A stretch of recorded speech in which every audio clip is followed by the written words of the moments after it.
एक बार की बात है, गर्मी का मौसम था और एक चींटी कड़ी मेहनत से अपने लिए अनाज जुटा रही थी। दरअसल वह सोच रही थी कि धूप तेज हो जाए, इससे पहले क्यों ना अपना काम पूरा कर लिया जाए। चींटी कई दिनों से इस काम में जुटी हुई थी। हर रोजाना खेत से उठाकर दाने अपने बिल में जमा करती थी। वहीं पास में ही एक टिड्ढा फुदक रहा था।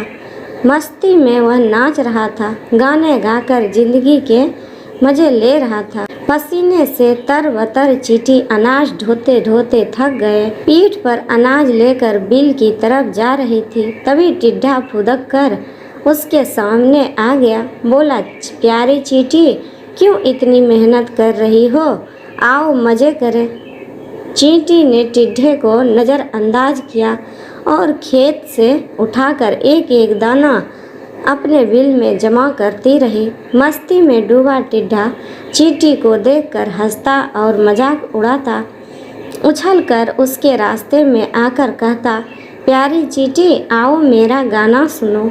कितना बढ़िया मौसम है, ठंडी हवा चल रही है, सुनहरी धूप है। क्यों मेहनत करके इस खूबसूरत दिन को बर्बाद कर रही हो? टिड्ढा की हरकतों से चींटी परेशान हो गई। उसने समझाते हुए कहा, सुनो टिड्ढा, ठंड का मौसम कुछ दिन बाद ही आने वाला है। तब खूब बर्फ गिरेगी, कहीं भी अनाज नहीं मिलेगा। मेरी सलाह है, अपने खाने का इंतजाम कर लो। धीरे धीरे गर्मी का मौसम खत्म हो गया।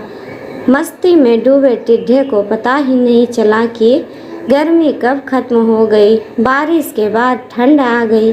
कोहरे और बर्फबारी की वजह से मुश्किल से सूरज के दर्शन हो रहे थे। टिड्ढे ने अपने खाने के लिए बिल्कुल भी अनाज नहीं जुटाया था। हर ओर बर्फ की मोटी चादर पड़ी थी। भूख से टिड्ढा तड़पने लगा। टिड्ढे के पास बर्फबारी और ठंड से बचने का भी इंतजाम नहीं था। तभी उसकी नज़र चींटी पर पड़ी। अपने बिल में चींटी मज़े से जमा किए हुए अनाज खा रही थी।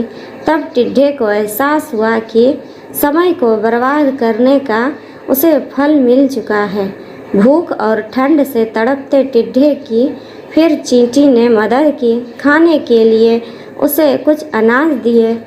चींटी ने ठंड से बचने के लिए खूब घास फूस जुटाए थे। उसी से टिड्ढे को भी अपना घर बनाने के लिए कहा। कहानी की सीख, अपने काम को मेहनत और लगन से करना चाहिए। उस वक्त भले ही लोग मजाक उड़ाएंगे, लेकिन बाद में वे भी तारीफ करेंगे।